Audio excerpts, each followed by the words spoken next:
त्याग बलिदान અને સમર્પણના પ્રતીક સમાન મુસ્લિમ બિરાદરોનો પવિત્ર તહેવાર ઈદ ઉલ અઝહા એટલે કે બકરી ઈદ સમગ્ર ગુજરાતમાં હર્ષોલ્લાસ સાથે અને કોમી સૌહાર્દના વાતાવરણમાં સંપન્ન થયો। વહેલી સવારથી જ મુસ્લિમ બિરાદરો મોટી સંખ્યામાં મસ્જિદો અને ઈદગાહ ખાતે સમૂહ નમાઝ અદા કરવા માટે એકત્રિત થયા હતા। નમાઝ પૂર્ણ થયા બાદ દેશમાં અમન, શાંતિ અને ભાઈચારો જળવાઈ રહે તે માટે ખાસ દુઆઓ માંગવામાં આવી હતી અને લોકોએ એકબીજાને ગળે મળીને ઈદની મુબારકબાદી પાઠવી હતી। દેશભરમાં આજે બકરા ઈદનો પવિત્ર તહેવાર શ્રદ્ધા, ભાઈચારા અને ઉત્સાહભેર સાથે ઉજવાયો હતો। વહેલી સવારથી જ દેશની વિવિધ મસ્જિદો અને ઈદગાહોમાં મુસ્લિમ બિરાદરો મોટી સંખ્યામાં એકત્રિત થયા હતા અને ખાસ ઈદની નમાઝ અદા કરી હતી।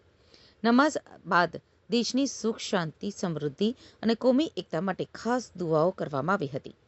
સુરત શહેરમાં પણ બકરા ઈદને લઈ વિશેષ ઉજવણીનો માહોલ જોવા મળ્યો હતો। શહેરની તમામ મુખ્ય મસ્જિદો અને ઈદગાહોમાં નમાઝીઓની ભારે ભીડ ઉમટી પડી હતી। નમાઝ પૂર્ણ થયા બાદ મુસ્લિમ બિરાદરોએ એકબીજાને ગળે મળી ઈદ મુબારક પાઠવી હતી। બાળકોમાં પણ તહેવારને લઈને ખાસ ઉત્સાહ જોવા મળ્યો હતો। શહેરમાં શાંતિપૂર્ણ વાતાવરણ વચ્ચે તહેવારની ઉજવણી કરવામાં આવી હતી। સુરક્ષા વ્યવસ્થા જાળવવા પોલીસ તંત્ર દ્વારા પણ વિવિધ વિસ્તારોમાં ચુસ્ત બંદોબસ્ત ગોઠવવામાં આવ્યો હતો। બકરા ઈદના અવસરે લોકોમાં ભાઈચારો, પ્રેમ અને એકતાનો સંદેશ જોવા મળ્યો હતો।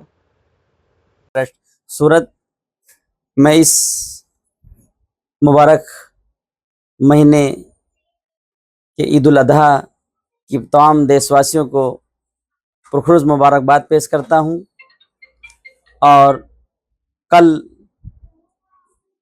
हज अराफात तो सऊदी अरब में मनाए गए, उसमें तमाम हुज्जाज इकराम 15 लाख से 18 लाख हाजी जो हज बैतुल्लाह किया, उनको तहे दिल से हम और अपने ट्रस्ट सहारा सातन वेलफेयर ट्रस्ट के माध्यम से तहे दिल से मुबारकबाद पेश करते हैं और अल्लाह से दुआ करते हैं कि हम लोग हिंदुस्तान में अमन और शांति, मोहब्बत, भाईचारा हमेशा बनाए रखें और इस महीने में जो कुर्बानी का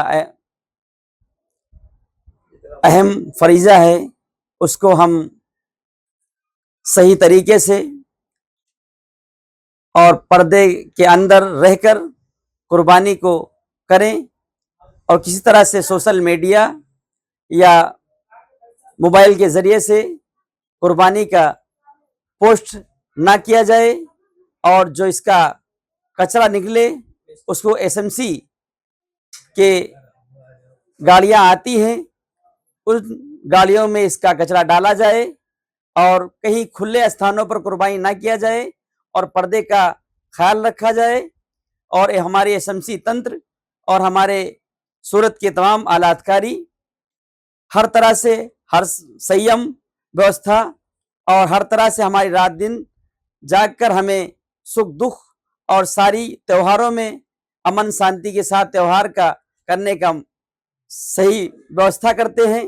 तो मैं सच्चे दिल से सहारा सातनपुरा वेलफेयर ट्रस्ट सूरत के माध्यम से तमाम देशवासियों को ईद उल अजहा की तहे दिल से मुबारकबाद पेश करते हैं और ईश्वर से दुआ करते हैं कि हम लोग पूरे भारत में अमन और शांति और मोहब्बत के साथ ईद उल अजहा मनाएं। जय हिंद, जय भारत, अस्सलाम वालेकुम। बकरी ईदना तहेवार निमित्ते समग्र सूरत सिटी में सूरत पुलिस द्वारा बंदोबस्त गोठववामां आवेल छे। जे संदर्भे अत्यारे लिंबायत खाते, मदीना मस्जिद खाते अने जे अन्य मस्जिदों छे विस्तारमां ए तमाम जग्याए लिंबायत पुलिस द्वारा चुस्त बंदोबस्त राखवामां आवेल छे। 12 क्राइमनी टीमो पण अत्रे आवेली छे।